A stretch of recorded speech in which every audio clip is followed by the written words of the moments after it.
Hey guys, what's going on? Welcome back to the long-awaited episode 2. So here's today. I got with me Sam. Sam is also a fellow dog trainer, going through the daily struggles and daily grind of growing his business and helping dog owners. So hello, Sam. Yeah, you're right. Nice, man. So just tell the people a little bit about yourself, a little about your business, what you're doing, and what you're trying to achieve currently. Yeah, cool. So I started Sam's Canine Academy due to my own dog developing behavioural issues. So previous to that, not really much into do with the dog world at all. Had dogs my entire life, but never got into any sort of real training or anything like that with them. But he, my dog Gus is a Tibetan Terrier cross with a Cockapoo. He started basically lead pulling, lunging and barking towards other dogs, your sort of general reactivity stuff. It got to a point where I tried a lot of the sort of positive only reinforcement kind of side of things that really just made things worse. So found Will Atherton on YouTube, started sort of diving into a little bit of that work with him, because it got to a point, like I said, where he actually pulled my partner and my baby in a pram into the middle of the road, because they said he's not a big dog, but he was strong enough to do that. So at that point I was like, yes, this is a little bit more serious now. I need to sort of nip this in the bud sooner rather than later. So got him working through some of the sort of bits and pieces that I learned basically off YouTube, and it started paying off really well. Started doing sort of really responding to it, which was nice. And then sort of just found a bit of a love for doing it, and had sort of an ability almost, I think, that I'd like to sort of say that I was quite good at it. It came quite naturally, and then started sort of helping out friends and family just from that with their dogs. A few sort of mates sort of popped up and said, "Oh, I've seen you doing some work with your dog. Could you take a look at ours?" And it was just, again, sort of basic reactivity, basic lead pulling stuff, and seemed to go quite well. So then I just sort of jumped straight into, well, I'll start offering my services for free. Sort of put a few sort of posts about on Facebook and Instagram and things like that. Thought I'd create an account, set the business up, and just work for free for a little while.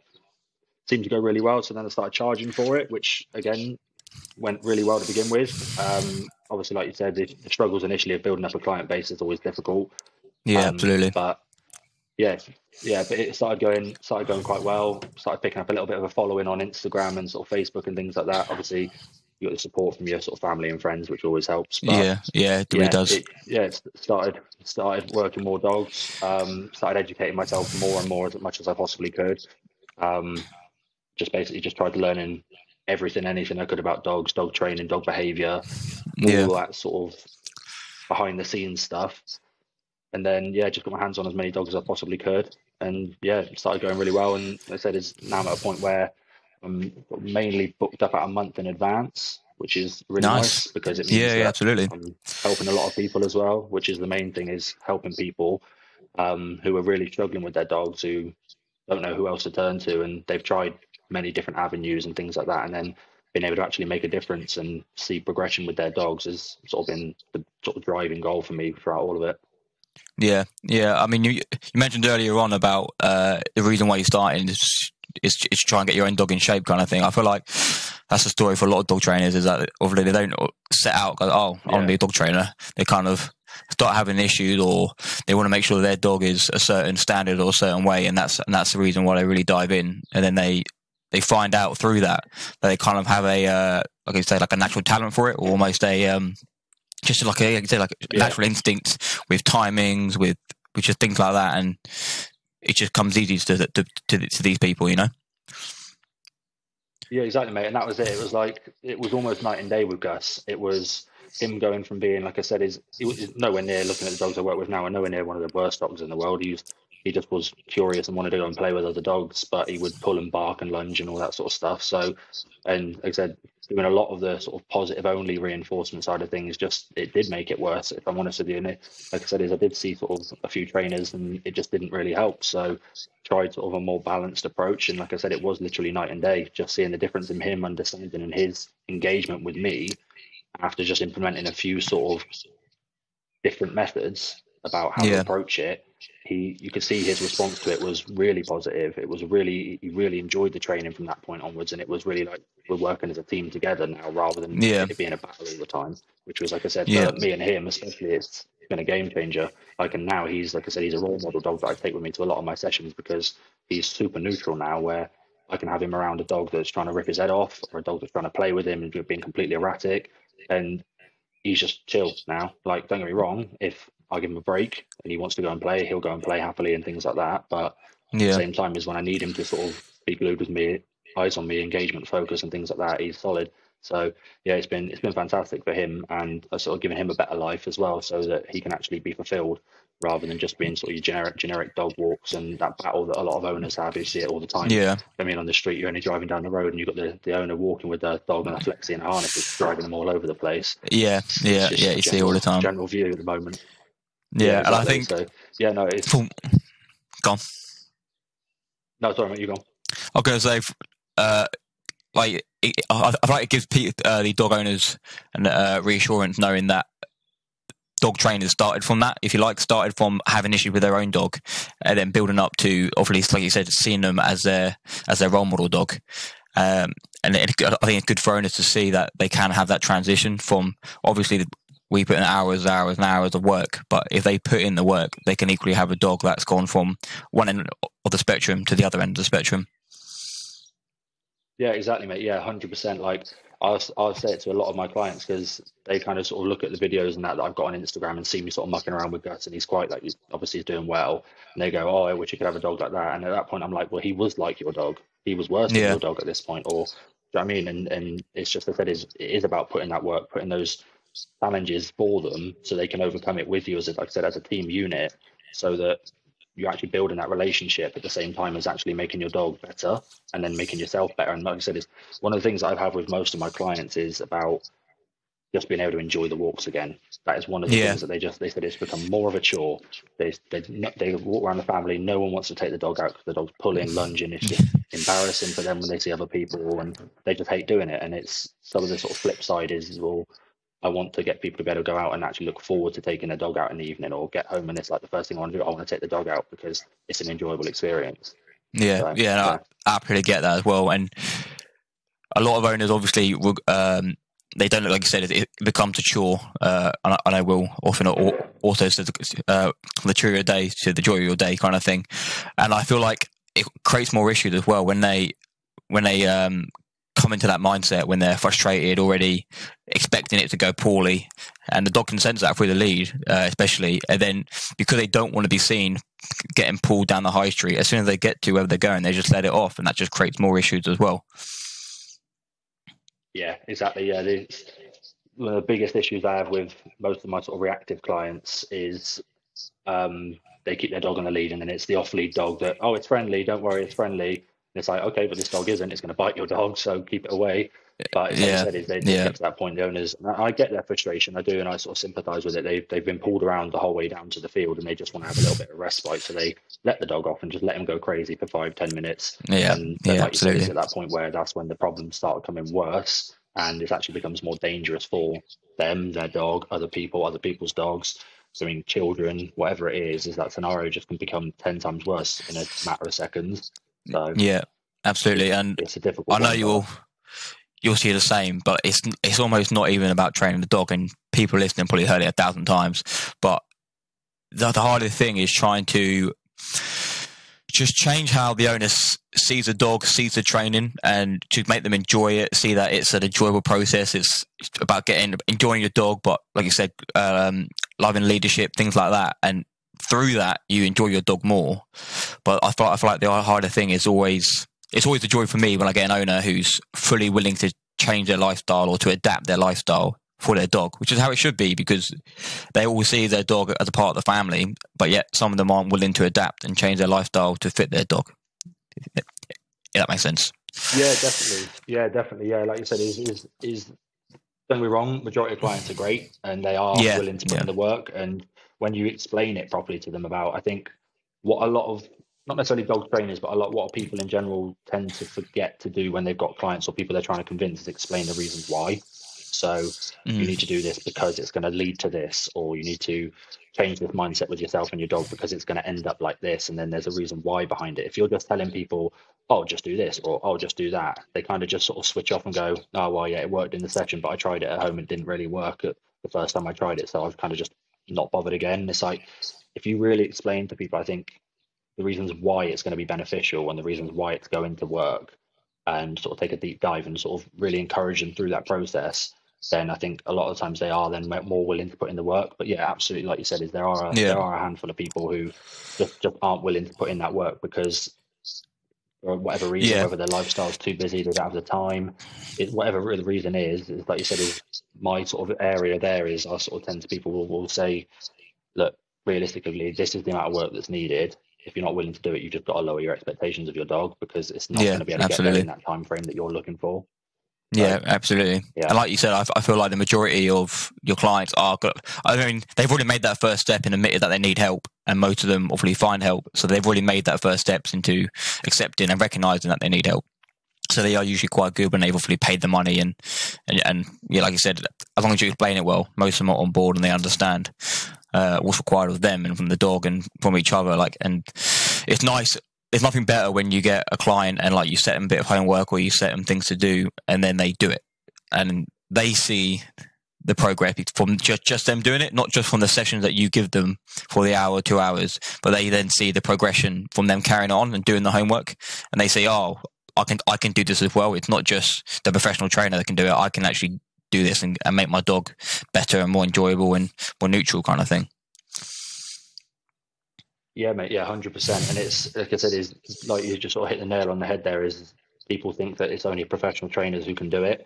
And then, like I said, one of my biggest things that I try and get into sort of the clients is I'll as quickly as I can, I'll get them working with their dog and get them doing those bits and pieces and walk them through it and talk them through it, sort of, and I'll pull them up when they're going wrong. Do you know what I mean? It's one of those things that absolutely. And go, oh yeah, good try, good effort. Is no, if you've done something wrong, I'm not going to sit there and shout at you, but I'm going to say, actually, if you try this and do this slightly different, or maybe put the lead in this way or something like that, I'll pull them up on it quickly so that they're not going too wrong for too long, and then they can see that progress quicker, and then they can go away and actually practice what you've done in that session, and then they go, oh, okay, yeah, that made it, that sort of clicked and it's done it. And then, like you said, it's like they got the there's nothing better than getting an update from a client saying that they've just smashed one of their goals. So I think, absolutely. One of the ones I had was recently was the dog had never been able to settle around people anywhere, and they had him sort of settled in a pub garden for the first time. They were able to sit with their friends, and they literally, like they said, it was the biggest achievement they've ever had with him. And just seeing sort of that aspect of him actually progression through actually putting in the work was amazing. So yeah, I mean, absolutely. I mean, I feel like I refer to it as the art of doing nothing, but doing nothing with your dog is such a underappreciated and underworked area in dog training, dog owners. They just people expect their dog just to know to switch off, when actually it's very not so. And especially in some of my areas when I'm doing gun dog things, when they're literally bred working line to just go non-stop, it's still vital, especially if they're in the house, and even if they're in a kennel, it's still super important to teach them to switch off and do nothing and to just coexist with things going on around them. Yeah, 100%. I think people don't realise that you have to teach that. They go, like you said, is they're just sort of, oh, well, I took my dog out for 4 hours and he's still running riot. But it's like, well, yeah, but you need to teach your dog to switch off. You need to teach him to decompress and just chill out. And like I said, around different stimulus as well. So it's around kids running around maybe another dog being in the environment, or people moving around. They still need to be able to switch off and just settle down. Yeah, absolutely.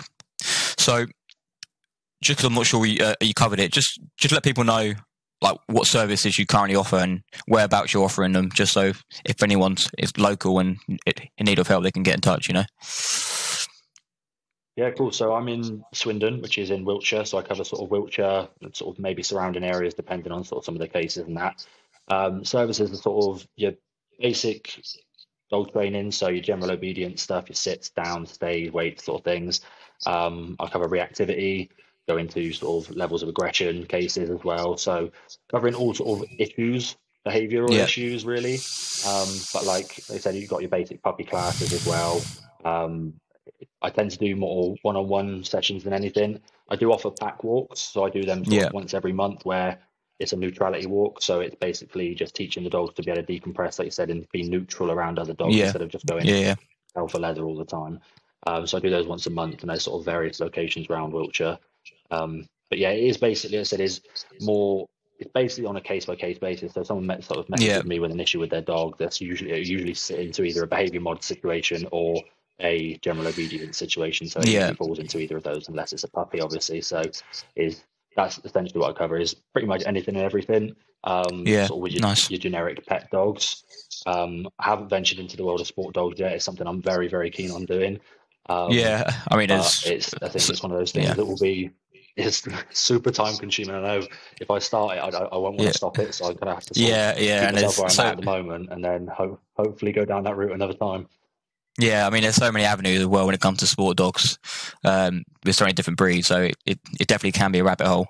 Yeah, I mean, speaking of the sport dogs and the working dogs, I mean, I always try to encourage my clients to try and tap into their dog genetics. Obviously, I've got 2 spaniels, but they're both working dogs anyway. But if I've got a owner who's got a lab or he's got a retriever, I always encourage them to fulfill them with their original purpose, whether that be like you said, obedience, or I mean, if these days obedience or retrieving or whatever it might be. But I feel like tapping into your dog genetics is a really good way to mentally fulfill them and physically fulfill them.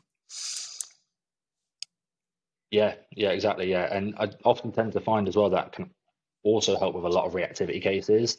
So if you're actually giving the dog a job to do, like you said, that it was bred to do, rather than just going out for your generic boring walk and the dog's getting overstimulated by self-stimulating almost, by just trying to find something to do. If you can actually make that fulfillment come through you and give them a job or give them something that they actually fulfills them, 9 times out of 10 they're going to be way more interested in doing that than looking for something else to be stimulated by.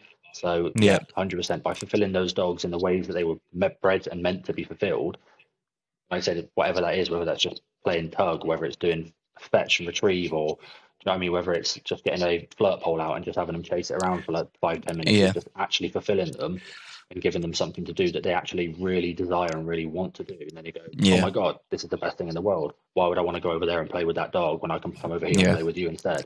And like absolutely, involving that aspect of it to a lot of people, they don't even think about it. A lot of people think it's sort of a foreign concept almost, of engaging and playing with your dog when it's on a walk. It's not a specific training session, but then you say, oh yeah, just stop for 5-10 minutes and actually do some work with your dog whilst you're on a walk. And they go, oh, I never thought of that. And sometimes that's just a game changer in itself.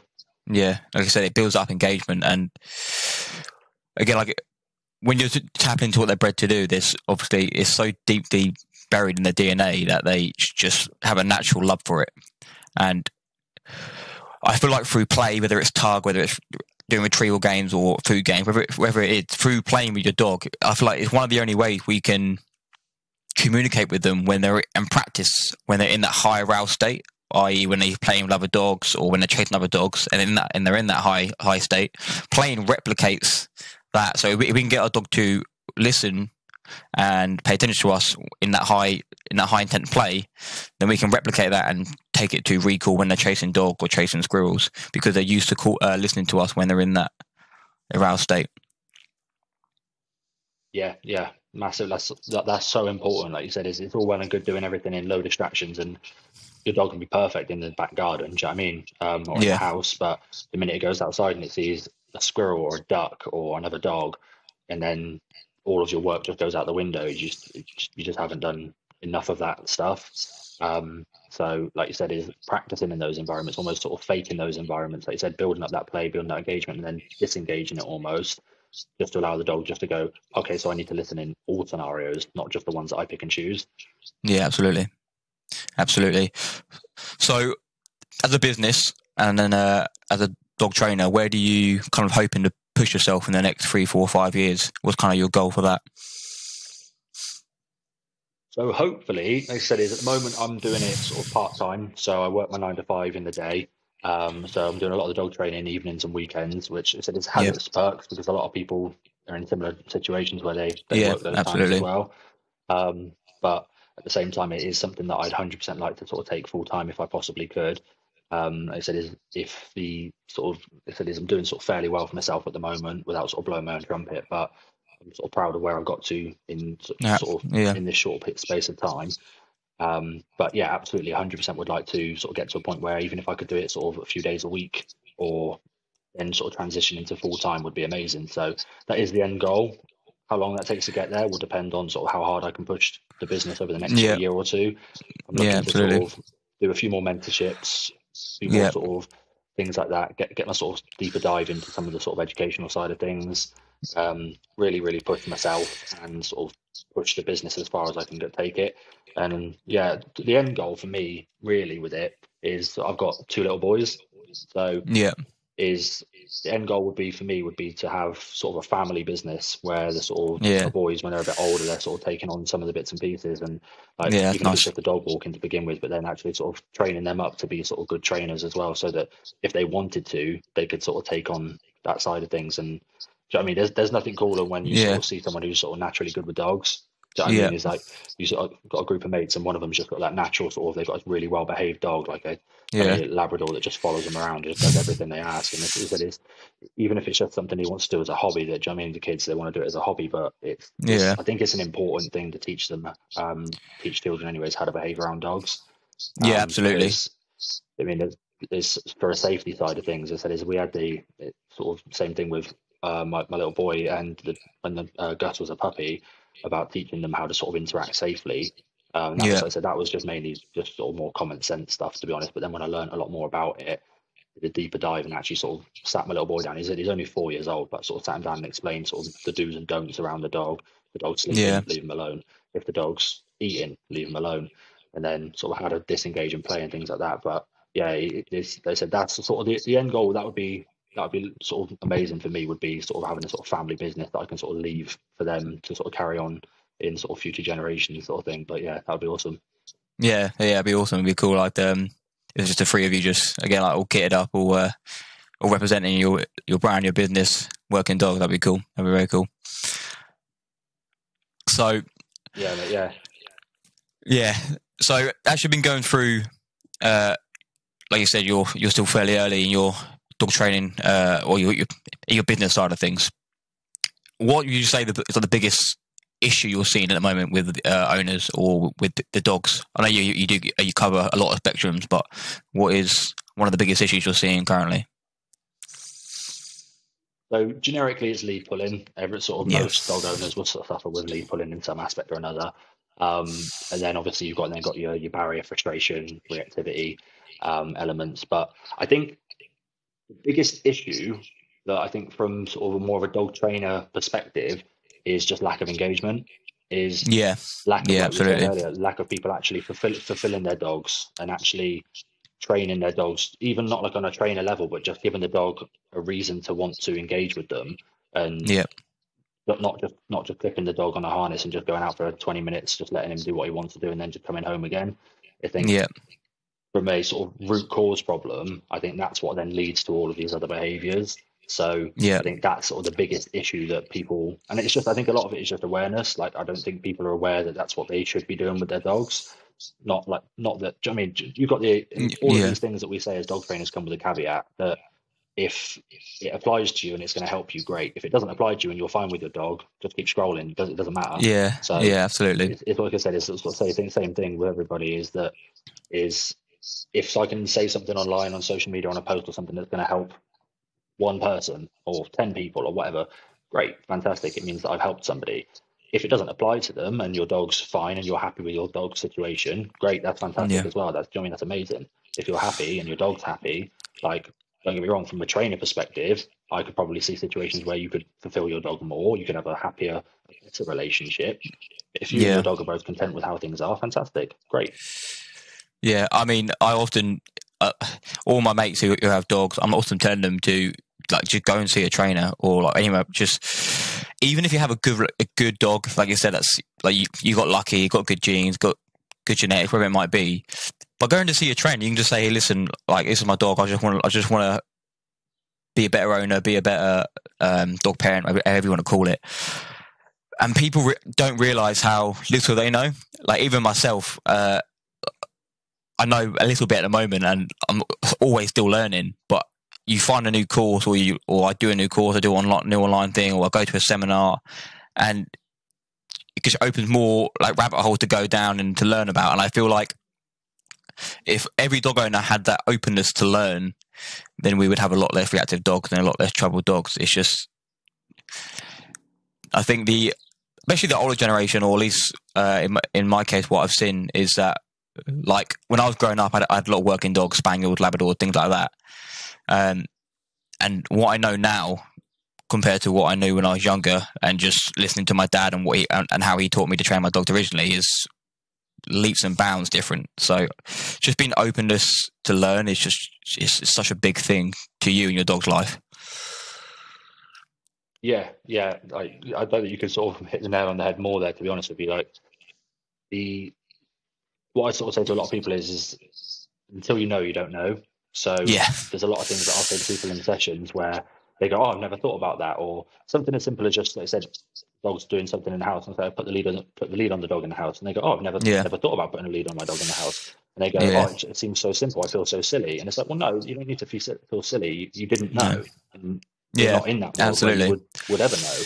And I think society's played this sort of role in what people and their dogs should be like, and you see it on sort of social media and things like that about how the relationship should be with your dogs. And it's not necessarily going into, like you said, like a deeper dive about, well, could it be better? Is there anything that you could be doing more of to increase that relationship, increase that fundamental engagement, and that, like I said, that whole relationship building process as a whole, so that your dog then sees you more as that sort of entertainment sort of area and wants to work with you, wants to be around you, and then, like you said, fulfilling both of your lives more by actually making it a really, really positive thing.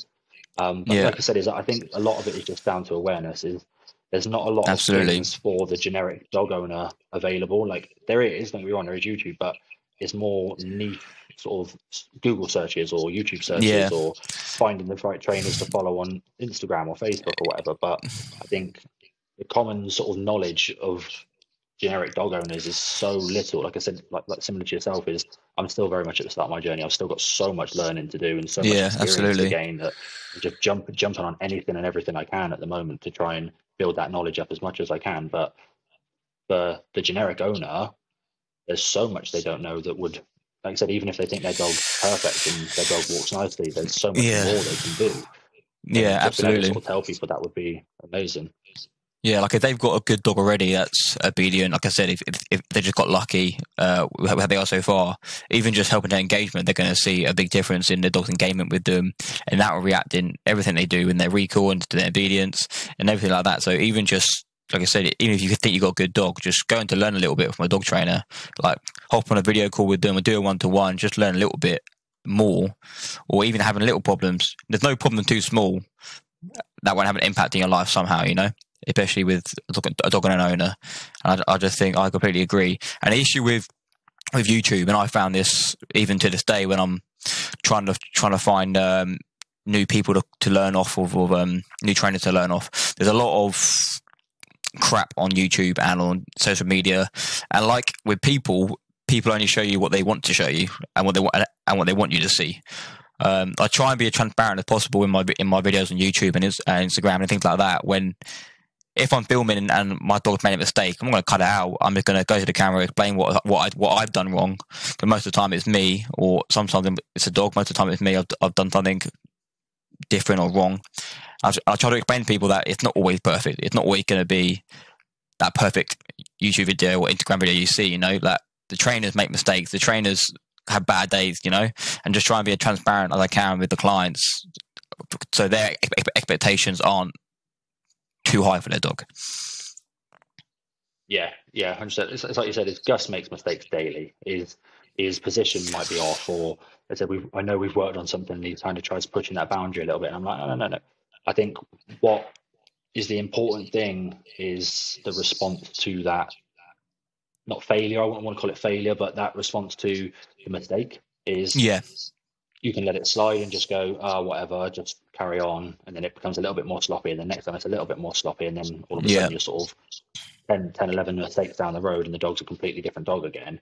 Absolutely. Explaining that to people is the response to the mistake doesn't mean you have to sort of smash the dog and say, oh, that was shit. Well, don't do that again. But it's about responding to it and just saying, okay, we're going to work on that. That's not quite there. We've got to work on it, and just going back in and redoing those elements.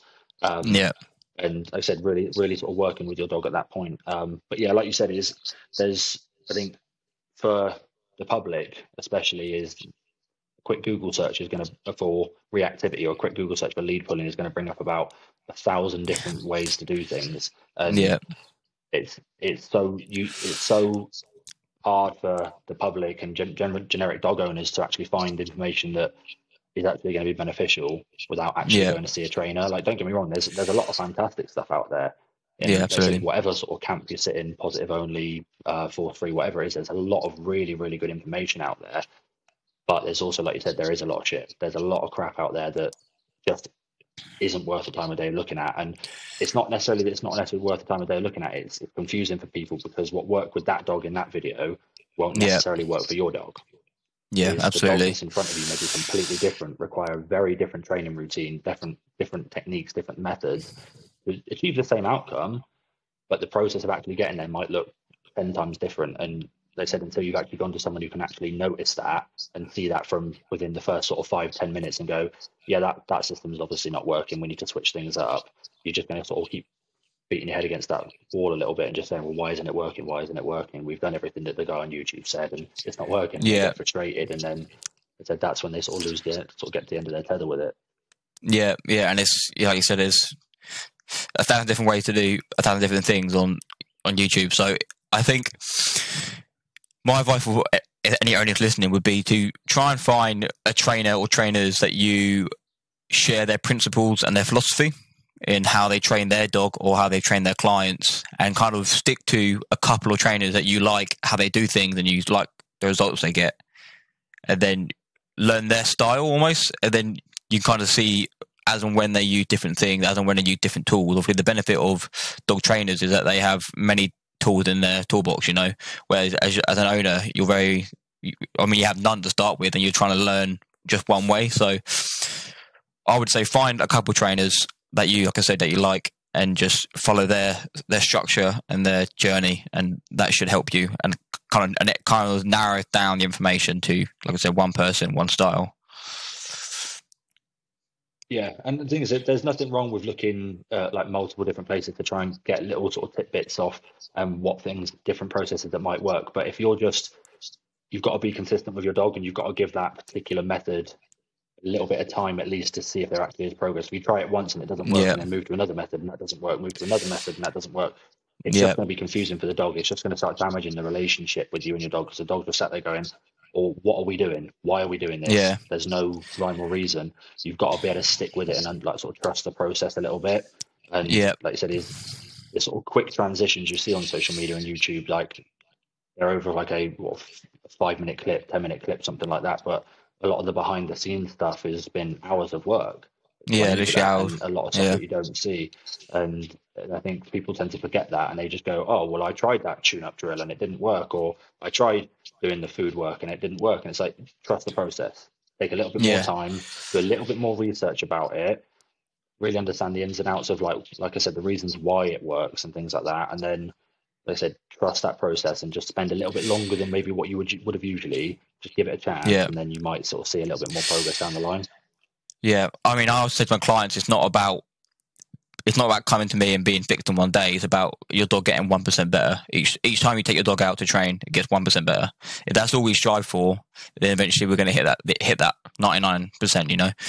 No one's ever perfect. It's very, very rare. But if you just aim to get 1% better in each session, if you just try and have the little wins, they didn't pull as much today, or I only have to do one correction, or whatever it might be, or we didn't react to that dog. It's a small wins and a 1%, and that compounds up so fast, and you'll be surprised how quickly, just in a week, if you take them small wins, celebrate the small wins, reward, praise, whatever it might be, that they quickly add up, and your dog, like you said, trust the process, and your dog will understand what's expected of them.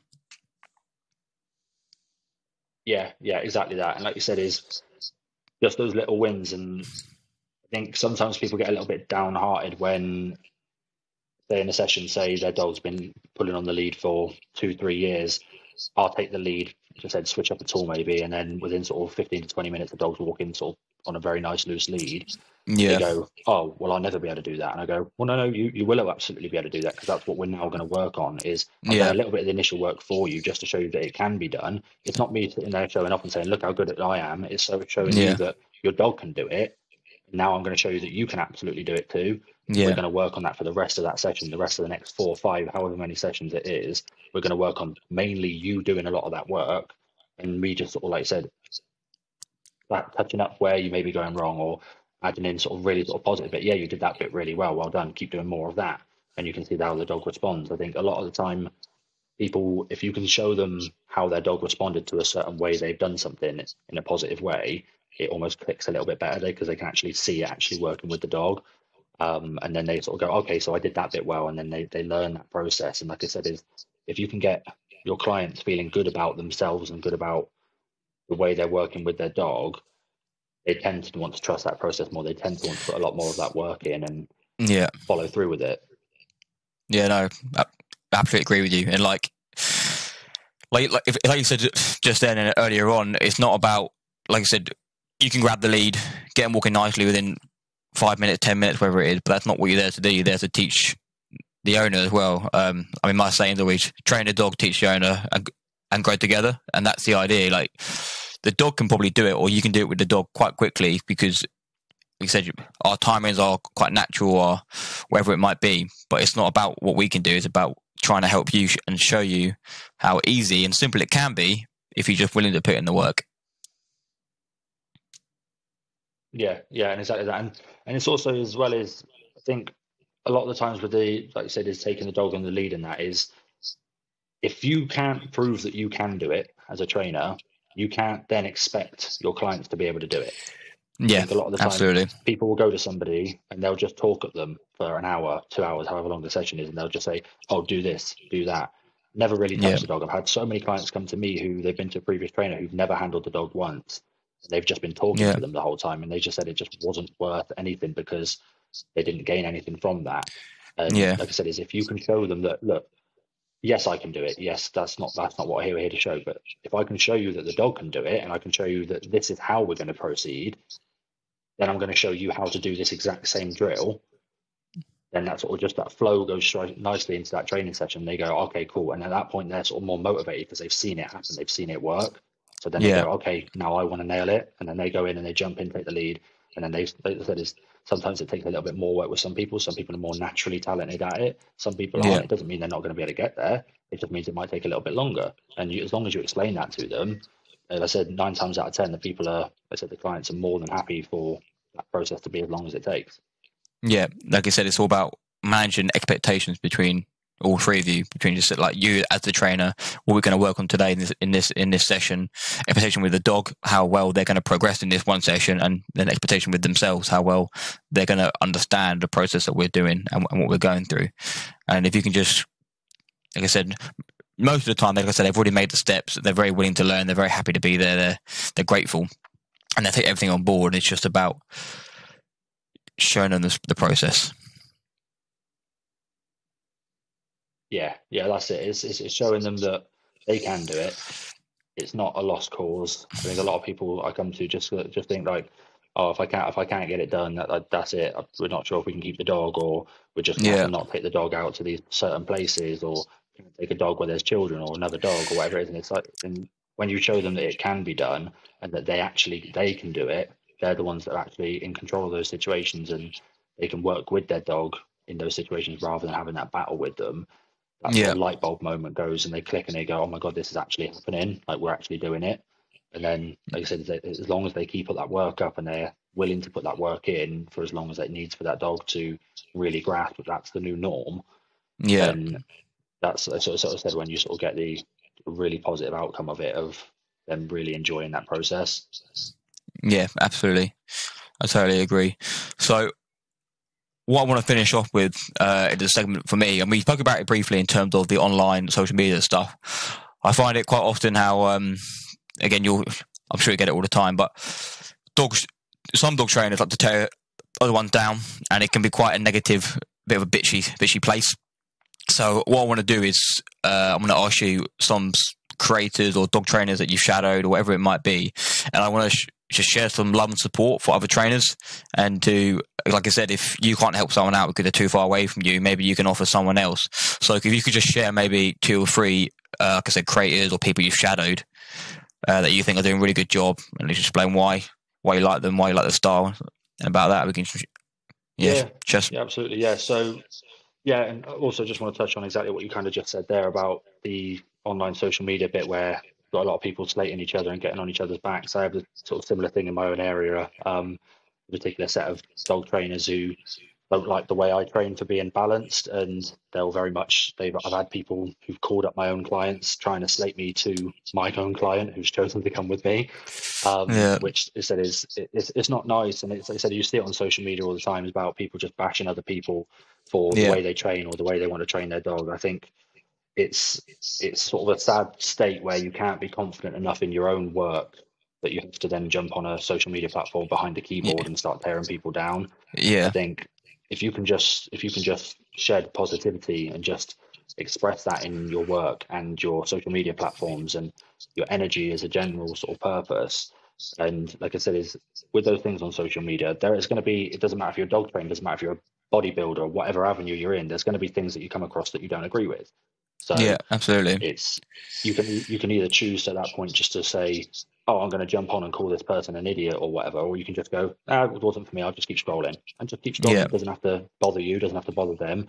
They're still doing their own thing, you keep doing your own thing, and that's it at the end of yeah, the day. Is keep the sort of energy on there really positive, and if you don't like something, just move on. But yeah, yeah, going back to your question, there's a few people, obviously. Nick at Bear Basics Canine Academy, he's absolutely yeah, smashing it at the moment. I'm yeah. He's learning a awesome. super lot from him. Him and his partner Yaz. Yaz does a lot of the sort of social media side of things, and I'm learning a lot from both of them individually. So sort of how to sort of grow the business, how to sort of make Yeah, elements of that better. You've got yeah, Ben at BG Canine, Ben Griffiths. He's yeah, up and coming as well. He's doing really well, sort of building his platform, and he's looking to sort of get out there more, which is cool. And like I said, some of the stuff he posts is really, really interesting. Um, Obviously, I've got Will Atherton. I was on his course. yeah, We're actually off to his summit on Saturday, which is going to be amazing. It's going to be yeah. meeting a lot of like-minded trainers. Absolutely. And obviously, so there's a lot of what I've learned has come through that. But then also, I'm looking to hopefully at some point shadow Dog Perfect UK, Claire Wilkinson.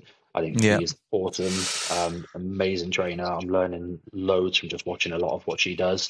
Obviously, you've got your likes of Ben Marsh, who is obviously just insane. I think he's an awesome trainer. I think I've learned a lot about how to sort of explain things by watching a lot of his videos. He explains things in a really sort of easy way for clients to sort of digest and understand. And I think yeah, that's really important. Being able to actually convey what you're saying in a way that these people are going to be able to digest and understand and then take away and actually remember and learn from. So yeah, there's just a sort of few of the ones yeah, that sort of I really, really enjoy watching and sort of enjoy communicating with and yeah. learning That's from. Really, awesome. like I said, it's all about all of this is all about learning. You've got, like you said Yeah, earlier, you've got to keep learning. You've got to stay in the education side of things, and the more you can pick up, the more that you can shadow, the more you can get little bits off different bits of people. Whether it's, they said, it's help with business side of things, whether it's help with the actual dog training side of yeah, things, getting hands-on experience, whatever it is if there's any sort of anybody listening who is sort of in that situation where they're not sure about things, just jump at any chance you get to learn anything you can, because that's all we've got to do at the end of the day. We've got to learn and make ourselves better to then be yeah. better for our clients and be able to help more Absolutely, people in more different ways. absolutely. I completely agree. And going back to what we started with there, and I always don't get the bashing between, again, who sits on what side of the fence, because at the end of the day, we're all trying to just help people. We're all trying to help their dogs and make everyone's life happier and easier and more enjoyable. So that to me always baffles me. But the group of trainers that you've mentioned, if you're an owner or if you're a trainer, go and follow them, because one of the main things I like about their whole group of trainers that Sam's mentioned is that their videos are so simple. So there'll be just 3 or 4 tips, straight to the point, easy to follow, easy to understand. And even for me, sometimes I'm like, oh, that makes so much sense. And it's just, like I said, always learning, always trying to get better for yourself, for your client, for your dog. And that's what it's all about. Yeah, exactly that. Yeah, 100% agree. Like you said, is they're offering things in such an easily digestible way, because it is, when we're posting things on social media, it's not aimed at other trainers. It's not aimed at impressing other people. Like, yeah, it's great if those people sort of like and follow us. That's quite amazing. But it is aimed at helping people, the generic dog owner, or I said in maybe in your instance, or people who are going down more like the sport route, maybe the gun dog route and things like that, and they want to learn more helpful tips around those areas. If you're following people who are giving good advice in the area that you're struggling in, then it's going to be way more beneficial than, say, following somebody who does a completely different area of dog training to what your actual problem is. So yeah, finding the right people is definitely a massive help for, like I said, the generic public. Yeah, absolutely agree. Thank you very much for coming on. It's been a pleasure to talk to you. It's always nice to, like I said, speak to like-minded people, and I'm sure we'll have you again soon. Yeah, that'd be great, mate. Yeah, no, thanks for having me on. I've had a great time. Cheers, bro.